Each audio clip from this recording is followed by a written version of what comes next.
आज की वीडियो में हम कक्षा 10 में गणित के चैप्टर फर्स्ट को आगे बढ़ाएंगे। इसमें हम बात करने वाले हैं एग्जाम्पल नंबर सेकेंड, थर्ड और फोर्थ की। तो चलिए वीडियो स्टार्ट करते हैं। आपकी बुक का एग्जाम्पल नंबर सेकेंड है, जिसमें लिखा है कि दर्शाइए कि प्रत्येक धनात्मक समपूर्णांक 2q के रूप का होता है तथा प्रत्येक धनात्मक विषम पूर्णांक 2q+1 के रूप का होता है जहाँ q कोई पूर्णांक है।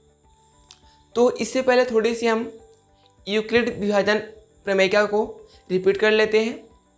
तो क्या था कि जब किसी a को b से डिवाइड किया जाता है तो भागफल q और शेषफल r प्राप्त होता है। तब हम यहाँ से क्या निकालते हैं कि a = pq+r। ये आपकी होती है यूक्लिड विभाजन प्रमेयिका। इसी के बेस पर हमको यहाँ पे इस क्वेश्चन को सॉल्व करना होगा। तो सबसे पहले हम एक पूर्णांक लेंगे a। माना एक पूर्णांक a है जहाँ b बराबर 2। यहाँ पर हम b का मान निकालेंगे यहाँ से 2, तो b बराबर कितना आएगा 2। अब लगाना है यूक्लिड विभाजन प्रमेयिका से। तब यहाँ पर यूक्लिड विभाजन प्रमेयिका से क्या हो जाएगा, a की वैल्यू कितनी आएगी, a = 2q+r। यहाँ पर जो b के स्थान पर हमको क्या रखना होगा 2। तो हमने क्या लिखा है कि a बराबर bq+r। यहाँ पर जो r का मान होगा वो कितना होगा, 2 से कम होगा, मतलब कि 0 या फिर 1 होगा। ये r का मान आएगा। क्यों आएगा, क्योंकि अक्सर r का मान जो होता है वो b से छोटा होता है और यहाँ पर b 2 है, तो इसलिए r की वैल्यू कितनी आएगी, 0 और 1। अब इसको आगे देखें तो a के मान कितने आएंगे, a के संभव मान कितने आएंगे, या तो 2q आएगा या फिर 2q+1। क्यों आएगा, क्योंकि यहाँ पर जब r की वैल्यू 0 रखेंगे तो 2q हो जाएगा और जब r की वैल्यू 1 रखेंगे तो 2q+1 हो जाएगा। अब इसके बाद अगर हम देखें तो यहाँ पर 2q क्या है, एक पूर्णांक है, और 2 क्या है, एक गुणनखंड। q का एक गुणनखंड क्या है, 2।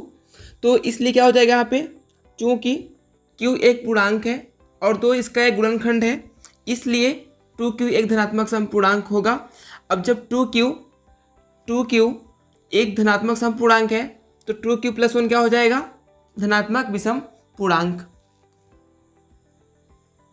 इसलिए 2q+1 एक धनात्मक विषम पूर्णांक होगा। तो ये रहा आपका क्वेश्चन, सॉल्व हो गया। हमने क्या किया, सबसे पहले माना है एक पूर्णांक a है जहाँ b बराबर 2 था। अब इसके बाद हमने लगाया यूक्लिड विभाजन प्रमेयिका, जिससे क्या मिलता है कि a की वैल्यू 2q+r आती है। अब यहाँ पर r की वैल्यू कितनी होगी, 0 या फिर 1, क्योंकि r हमेशा b से छोटा होता है और यहाँ पर b 2 है। अब a के संभव मान कितने निकलेंगे, a के संभव मान या तो 2q आएगा या फिर 2q+1। यदि r के स्थान पर 0 करेंगे तो 2q, यदि r के स्थान पर 1 करें तो 2q+1। अब यहाँ पे जो 2q है तो q एक पूर्णांक है और एक पूर्णांक में 2 एक गुणनखंड है, इसलिए क्या हो जाएगा, 2q एक धनात्मक सम पूर्णांक। अब जो शेष बचा 2q+1, तो यहाँ पर एक विषम नंबर 2q के साथ ऐड हुआ है, तो इसलिए क्या हो जाएगा, 2q+1 एक धनात्मक विषम पूर्णांक। अब आते हैं आपके अगले क्वेश्चन पर। थर्ड एग्जाम्पल है जिसमें कहता है कि दर्शाइए कि एक धनात्मक विषम पूर्णांक 4q+1 या 4q+3 के रूप का होता है जहाँ q कोई पूर्णांक है। अब इसको भी सॉल्व करना है, तो सेम जैसा हमने पहले हल किया था उसी के जैसा इसको भी सॉल्व करना होगा।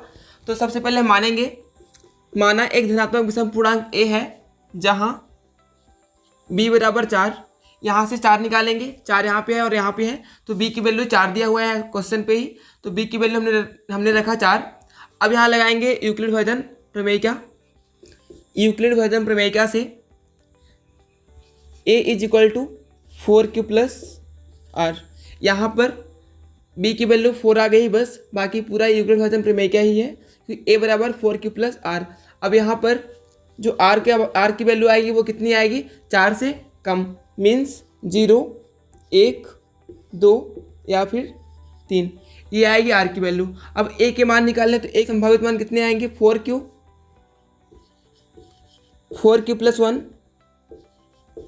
4q+2 और 4q+3। अब यहाँ पर हमको देखना है कि जो 4q है और 4q+2 है तो ये दोनों क्या है, 2 से डिवाइड हो जाएंगे। तो ये लिखना है हमको, चूँकि 4q और 4q+2 में एक गुणनखंड 2 है, इसलिए धनात्मक समपूर्णांक होंगे। अतः धनात्मक विषम पूर्णांक 4q+1 और 4q+3 के रूप के होंगे। यहाँ पर आप देख सकते हैं हमने क्या किया, सबसे पहले माना एक धनात्मक विषम पूर्णांक a है, फिर हमने b की वैल्यू निकाली 4 क्वेश्चन से। अब हमने लगाया यूक्लिड विभाजन प्रमेय का, जहाँ पर a की वैल्यू कितनी आती है 4q+r। अब यहाँ पे r की जो वैल्यू है वो कितनी आती है 0, 1, 2 अथवा 3, क्योंकि यहाँ पर b की वैल्यू कितनी है 4 और हमेशा जो b होता है वो r से बड़ा होता है, इसलिए r की वैल्यू कितनी आएगी b से छोटी, 0, 1, 2, 3।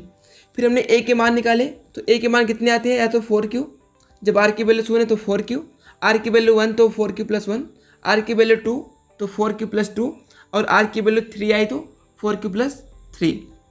अब यहाँ पर जो 4q है और 4q2, इन दोनों में एक गुणनखंड 2 है, इसलिए एक धनात्मक समपूर्णांक होंगे।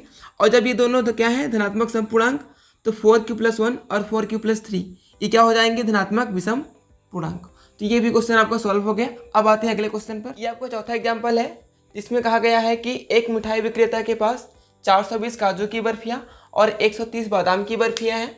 वह इनकी ऐसी ढेरियाँ बनानी चाहती है कि प्रत्येक ढेरियों में बर्फियों की संख्या समान रहे तथा ये ढेरियाँ बर्फी की परात में न्यूनतम स्थान घेरे। इस काम के लिए प्रत्येक ढेरी में कितनी बर्फियाँ रखी जा सकती हैं। तो इसके लिए हम देखते हैं। तो यहाँ पर कहा गया है कि परात में बर्फियाँ कम से कम स्थान घेरे तथा जो ढेरियों की संख्या है वो ज़्यादा से ज़्यादा हो। जब ढेरियों की संख्या अधिक होगी तभी जाके परात में बर्फियाँ कम स्थान घेरेंगी। तो इसके लिए क्या करना होगा कि हमें 420 और 130 जो बर्फियों की संख्या है उनका HCF ज्ञात करना होगा। तो चलिए निकालते हैं 420 और 130 का HCF। यहाँ पर क्या है कि 420 और 130 क्या है, 420 जो है वो बड़ा है 130 से। अब हमको इसका निकालना होगा HCF, वो तो आप लास्ट वीडियो में सीख चुके हैं। तो चलिए देख लेते हैं इसको। तो जो इसका तो यहाँ पर जो HCF होगा वो कितना आएगा, यहाँ पर हम 420 में भाग करेंगे 130 का कितना आएगा, 130 का भाग करेंगे तो भागफल मिलता है 3 और शेषफल आता है 30। यहाँ पर जो r की वैल्यू है वो कितनी है, 0 के बराबर नहीं है। फिर हम क्या करेंगे, इसको 130 पे भाग करेंगे 30 का, तो यहाँ पे कितना आएगा भागफल 4 आता है और इसके बाद शेषफल बचता है 10। अब यहाँ पर फिर से r की जो वैल्यू है वो कितनी है 10 है, मतलब कि 0 के बराबर नहीं है। तो हमें क्या करना पड़ेगा, 30 को भाग करना पड़ेगा 10 से। तो अब यहाँ पे क्या हो, तब यहाँ पे क्या होगा कि जो 10 का भाग करेंगे 30 पे तो भागफल मिलेगा 3 और जो शेषफल है वो कितना आएगा 0। अब यहाँ पर क्या आ गया, जो r की वैल्यू है वो 0 हो गई। यहाँ पर जो HCF आएगा वो कितना आएगा, HCF बराबर 10 हो गया। तो यहाँ से जो मिलता है वो कितना क्या मिलता है हमको, HCF 10 आया, मतलब कि प्रत्येक ढेरियों में हमें 10 बर्फियाँ रखनी होगी। तब जाकर क्या होगा कि परात में बर्फियाँ कम स्थान घेरेंगी तथा ढेरियों की संख्या अधिकतम होगी। चलिए मैं इसको लिखता हूँ। अतः प्रत्येक ढेरियों में बर्फी की संख्या 10 होनी चाहिए। हमने क्या किया कि क्वेश्चन कहता था, क्वेश्चन का कहना है यहाँ पर मिठाई विक्रेता के पास 420 काजू की बर्फियाँ और 130 बादाम की बर्फियाँ थी, जो उसको ढेरियाँ बनाकर रखना चाहता है। तो इसके लिए क्या करना होगा कि परात में जब बर्फियाँ कम स्थान घेरेंगे तो इसके लिए हमें क्या करना होगा कि ढेरियों की संख्या ज़्यादा से ज़्यादा करनी होगी। तो उसके लिए हम क्या करेंगे कि 420 और 130 का HCF निकालेंगे। तो हमने यहाँ पे 420 और 130 का HCF निकाला। यहाँ पर 420 जो बड़ा है वो कितना है 130 से, 420 130 से बड़ा है। तो इसके लिए हमने यहाँ पे भाग किया हुआ है, ये तो आप पहले ही कर चुके हैं, भाग आपसे बनता है तो हमने यहाँ पे भाग कर दिया। अब हमने क्या किया, यहाँ पे 420 पे सबसे पहले भाग किया 130 का, जिससे से हमें भागफल 3 और शेषफल 30 प्राप्त होता है। तो मतलब शेषफल अभी 0 नहीं है, तो फिर से भाग करना पड़ेगा। 130 पे हमने भाग किया 30 का, तो यहाँ पे भागफल 4 और शेषफल 10 प्राप्त होता है। यहाँ भी जो r की वैल्यू है वो 0 नहीं है, तो फिर आगे भाग करना पड़ा हमको। तो हमने 30 पे भाग किया 10 का, तो अब यहाँ पे क्या होता है कि भागफल 3 और शेषफल 0 मिलता है। अब यहाँ पर r की जो वैल्यू आई वो 0 आ गई। तब यहाँ से HCF कितना निकला 10। अब जो HCF निकला वही क्या होगी, बर्फियों की संख्या, एक ढेरी में बर्फियों की संख्या। अतः प्रत्येक ढेरियों में बर्फी की संख्या 10 होनी चाहिए। तो यहाँ से हमने आपको 3 क्वेश्चन सॉल्व करवा दिए हैं। नेक्स्ट क्वेश्चन जो होगा आपकी प्रश्नावली 1.1 स्टार्ट हो रही है, वो हम नेक्स्ट वीडियो में शुरू करेंगे। तो हमारे चैनल से जुड़े रहिए। जुड़ने के लिए हमारे चैनल को ज़रूर सब्सक्राइब करें।